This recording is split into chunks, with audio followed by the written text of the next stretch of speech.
feeding people quality food. It is so necessary for so many different parts of life. It's how people build communities. It's how you can teach someone something. It's how you show love. It's how you show that you care.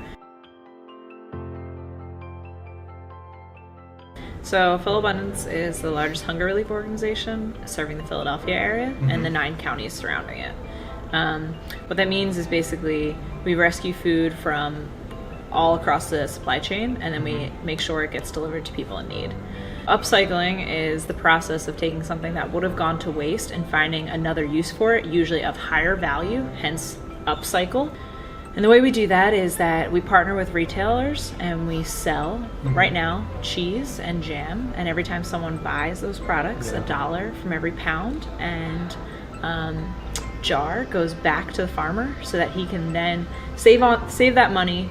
And when he has surplus milk or other products, he can then take that and then pay for the processing to turn it into product for our clients. You're helping the farmer, he's getting extra income, we're saving the planet a little bit more because the environmental impact is reduced. We're now not throwing that product out, and we're giving good product to people in need. So it kind of hits all of those things. I don't know if it's true everywhere, but especially in the US, you usually have 10 types of apples out, and they have to each have 50 apples of that in order for someone to come and grab one. No one's going to take that last apple.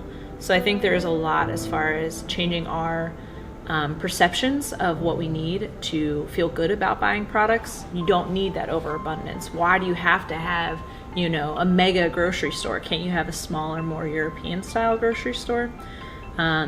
It's also the constant expectation that you should have food available at all times. No store is allowed to run out ever because people expect that there's always going to be food there. So it is cheaper for them to oversupply and overstock than it is for them to potentially disappoint someone. We need to have people value food a little bit more, and that I think will help us waste food less. I care a lot about reducing food waste, but I'm always going to care about feeding people first and making sure it's nutritiously appropriate for them and culturally appropriate. We have a lot of excess bakery and bread products and things like that, but I'm not going to force feed that on somebody. I'd rather think about what's the food that they need to eat first. And it's a delicate balance to play, especially as a hunger relief organization like Philabundance. We have a big impact. What we provide to our clients is usually a good majority of what they're eating throughout the week.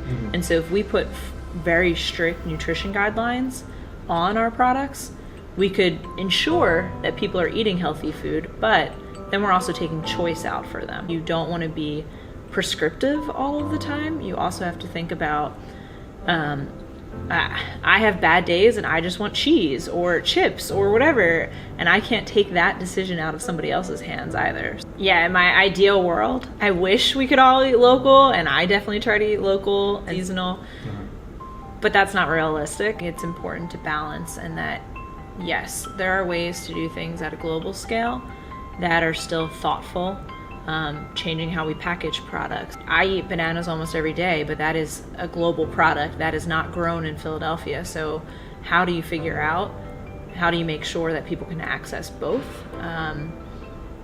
But I will say, I think there's a lot we can learn from being more local and thinking about the farmers and where that product comes from and caring about it, because otherwise we're going to lose out on that. The small farmers are slowly dying. So how do we support that? And it does have such a big impact environmentally, globally, economically. And so now it's kind of building back out from that. How can you make smart choices that have different levels of impact? So even the same thing with the Abundantly Good brand, the first goal is always going to be making sure we get high quality food to people in need. But at the same time, can I also support local farmers? Can I also support local vendors? Yes. So how do you not stray from your mission too much, but make sure that you're also having these different types of impact, and that it doesn't have to be a one or the other situation. You can have both or three or whatever it may be. Fantastic. Thanks for speaking to us. Of course. I enjoyed it. Perfect. That was great. Yeah?